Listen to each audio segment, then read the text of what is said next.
Okay, in this tutorial, I will go over the custom action editor. The custom action editor lets you make your own action presets, just like the one you see here. You can use those presets or share them with other people. So if you go to Windows and click custom action editor, it'll come right up. Okay, now there's two types of actions that you can make. It's under category here. It's penetration and special. Now penetration is for action like BJ's, and special is for actions like rumble, shake, licking. So let's go ahead and create a penetration action. First you have to give it a name, and this name has to be unique. It can't be the same as another action, or it won't load both actions.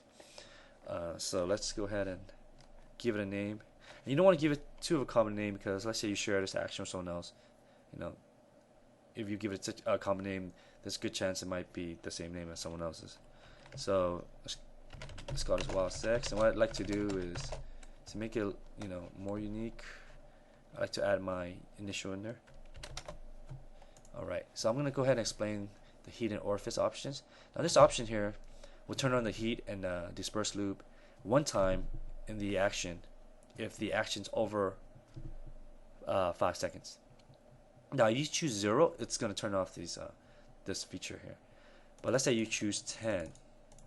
So that means at the 10% mark, it will turn on the heat and disperse loop. So let's say the action is 10 seconds long. At the 1 second mark, it's going to turn on the heat and disperse the loop.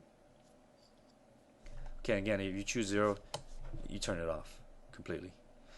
Now the auto heat here turns on the heat every specified amount of time. So let's say you input 7,000 here, 7,000 milliseconds. So every 7 seconds it's going to turn on the heat. So 7, 14, 21, 28, and so on. Here, if you choose yes, it'll open the orifice at the end of the action. It'll open it up. And here you can disperse loop one time right at the beginning of the action. And you could choose short burst, medium burst, or long burst. Okay, now let's go create some movements. And there's 3 types of movements you can create. There's movement, which controls the belt, and there's vibration, which vibrates the belt, and there's the orifice. Let's go ahead and choose movement. Now I'm going to explain you all the options here. Now speed, the user defines the speed in the main editor right here. Let's say the user chooses 200. There you go.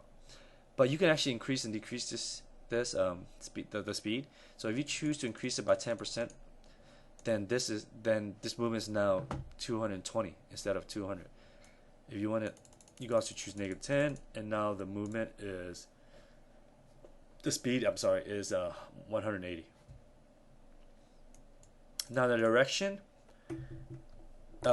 controls the belt, which way it goes. So the default direction is in, because this is an in movement. It's an in stroke. But you can choose whatever you like. Duration is how long this movement's gonna last. And again, the user defines this value right here at movement time. So the time of 1 stroke. So let's say it's the user chooses 200, and you have it from 0 to 100. So this movement here is going to take up the whole time, which is 200 milliseconds.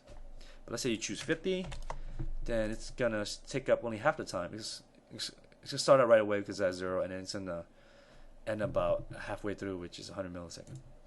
If you choose random, yes to duration random, it's going to randomize this value here, not this one. It's going to randomize this one. So now it's going to randomize it from anywhere from 0 to 50. So if you choose 100, then this value can be anywhere from 0 to 100, and that's what choosing yes would do. The side here will just controls which belts you're moving. So it can be both top, bottom. If you choose any, the user actually gets to pick which belt in the main editor.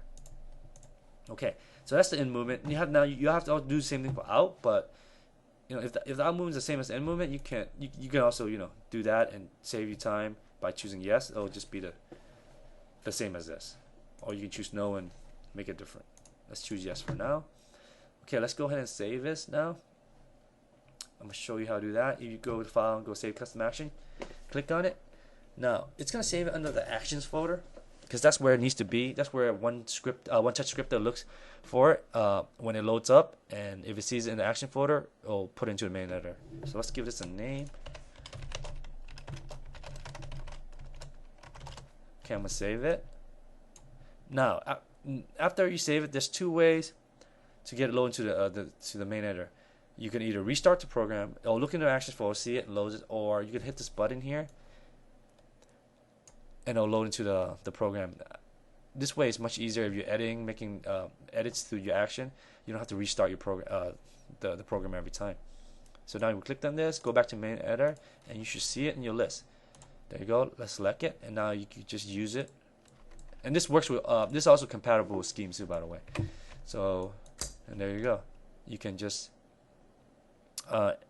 use it like the default actions. And that's how you create, a penetration or a special action. I hope you found that useful. Thank you.